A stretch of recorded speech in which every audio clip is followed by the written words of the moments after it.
PSL এ সাকিব আল হাসানের record ছুঁয়ে ফেললেন রিশাদ। বাংলাদেশি হয়ে পিএসএল এ এতদিন সর্বোচ্চ উইকেট শিকারী তালিকায় ১ নম্বরে ছিলেন সাকিব আল হাসান। তবে এবার সাকিবের ঘাড়ে নিঃশ্বাস ফেলছেন রিশাদ হোসেন। সাকিব এবং রিশাদ দুজনই ৮ উইকেটের মালিক। তবে সামনে দারুণ সুযোগ রিশাদের। আর একটি মাত্র উইকেট শিকার করলেই এই লেগ স্পিনার হয়ে যাবেন পিএসএল এ বাংলাদেশিদের মধ্যে সর্বোচ্চ উইকেট শিকারী। আর এমনটা হবার জন্য রিশাদ বলতে গেলে এক ম্যাচেই সাকিব আল হাসানের রেকর্ড ভেঙে দিবেন আশা করা যাচ্ছে। কেননা প্রতি ম্যাচে বাংলাদেশি এই লেগ স্পিনার যেভাবে উইকেট শিকার করছেন, তাতে করে আসরের সর্বোচ্চ উইকেট শিকারী তালিকায় শীর্ষস্থানের দৌড়ে অনেক এগিয়ে আছেন। প্রতি ম্যাচেই পাচ্ছেন উইকেট। তার এই পরিপ্রেক্ষিতে বলা চলে, আসন্ন ম্যাচে যদি অন্তত একটি উইকেট শিকার করেন, তাহলেই রিশাদ সাকিব আল হাসানের রেকর্ড ভেঙে দিয়ে বাংলাদেশিদের মধ্যে পিএসএল এর সর্বোচ্চ উইকেট শিকারী তালিকায় ১ নম্বরে উঠে যাবেন। এবারের পিএসএল এ রিশাদ যেন স্বপ্নের মতো তার ঘূর্ণির জাদুতে দলে রেখে যাচ্ছেন বড় অবদান। প্রথম ম্যাচে শিকার করেছেন ৩ উইকেট, পরের ম্যাচে আবারও সেই ৩ উইকেট।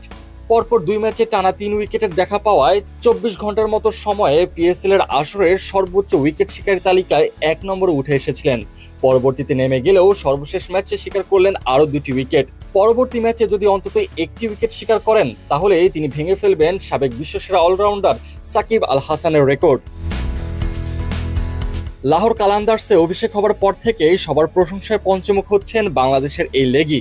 অধিনায়ক থেকে শুরু করে দলের মালিক প্রতিনিয়তই যেন রিশাদের প্রশংসা করে কুল পাচ্ছে না তারা।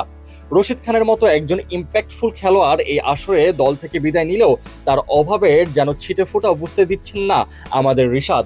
স্বয়ং শাহিন শাহ আফ্রিদি নিজেও এই ব্যাপারটি স্বীকার করেছেন, বলেছেন, আমাদের রিশাদ হোসেন আছে, এটা আমাদের জন্য দারুণ ব্যাপার। তবে সামনে এখনো লম্বা পথ পাড়ি দেওয়া বাকি। রিশাদ দলের হয়ে যেভাবে পারফর্ম করছেন, এটা যদি তিনি ধরে রাখতে পারেন, তাহলে টুর্নামেন্ট শেষে তিনি থাকতে পারেন সর্বোচ্চ উইকেট শিকারী তালিকায় শীর্ষে।